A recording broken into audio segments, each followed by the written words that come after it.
Hello everyone. This is regarding uh, the parking switch, uh, which usually breaks with time. So it's very easy to take it out. Just take some flat screwdriver or something flat and push it on one side of and just twist. Look, it came out from one side, and just do the same on the other side. Just go there and twist. It came out. It's all broken from here.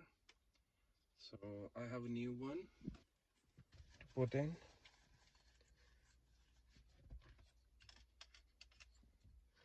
So it just locks in these one and two. These two uh, plastic thingies gets locked. It's just you have to slide it in and just press.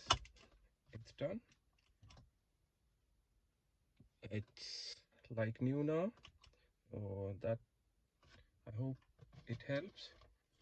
It's a very short video, but still I think it will help a lot of people in doing some small DIY stuff to their cars. Thank you so much for watching.